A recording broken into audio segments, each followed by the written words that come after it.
Hello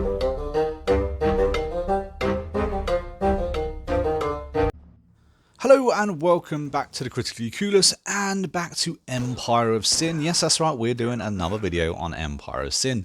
But today's video is all about Big Jim's stash, or the loot boxes, aka the crates, that I recommend you try and get at the beginning of your game or playthrough, no matter who you pick or what difficulty you actually play on. But before we get stuck into that, if you enjoyed this video or find it entertaining or want to see more videos on Empire of Sin, don't forget to hit that subscribe button. We actually currently still have 95% of all viewers not subscribed to the channel. So it helps us out so much to have you guys hit that subscribe button, and we can pump out more content that you actually enjoy. Now, these loot boxes and crates, when this game very first came out, they were extremely overpowered. They were probably the best single way to start your gameplay off. Now they have been nerfed quite considerably, and that's unfortunate, but they're still very, very good. So what this video is all about is explaining that when you open one of these boxes up, that you don't always get the same thing.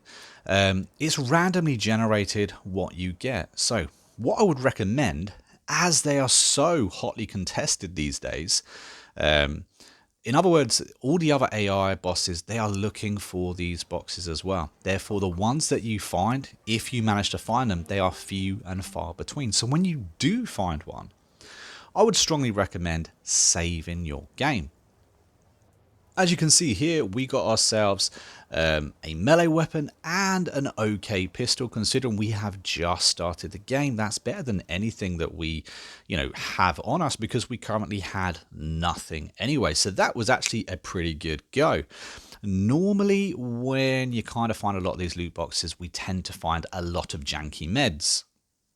But every now and again, you happen to get something really good and really fun. Like, for instance, a purple sledgehammer. Now, again, just off starting the game, melee attacks may not be the big thing, but this weapon is handy, especially when you're considering the value of that weapon and how much maybe you could trade it with other bosses to, get something else that maybe you want.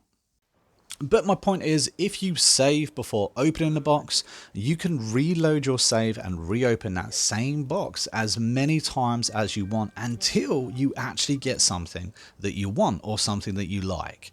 Like I said, at the moment, the way it is in the game is that the other AI bosses are hunting down these loot boxes, stash boxes, as well as you.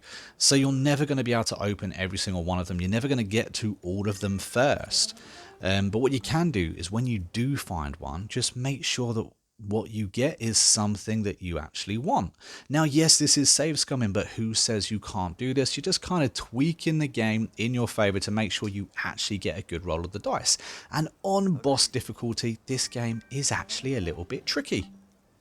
So why not turn it in your favor to make sure you actually get something half decent out of it? Now, my favorite thing to try and get out of these stash boxes is actually body armor. Body armor can be so hard to get in this game. If you're not extremely lucky, if the other bosses haven't managed to find some, it's a very rare thing to actually find some in the black market, but you do get them more often than not in Big Jim's stash. And you can, like I said, tweak it, cheese it just a little bit to kind of help you get that advantage in the game. You can actually get purple body armor in this game as well from these stash boxes. So have a little go, experiment, and drop it down in the comments and let me know the best thing you've managed to get from one of these loot boxes. And if this is something that you do in general. Anyway, I think a couple of people have mentioned this to me in the past as well. Obviously in my playthroughs, this isn't something that I normally do, but I do still like going after those loot boxes early game, because you can get some half decent things in it and it will help you out in your playthrough, as well as of course a few other little early tricks.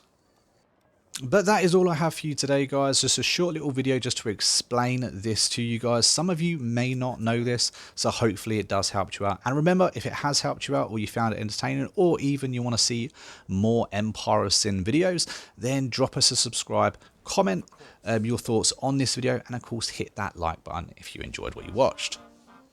But until next time, guys, I've been the Monk, and I'll catch you in the next video real soon.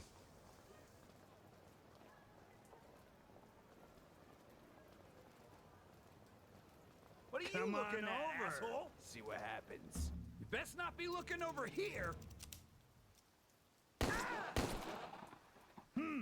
Time to waste the idiots. Shit, I'm done for.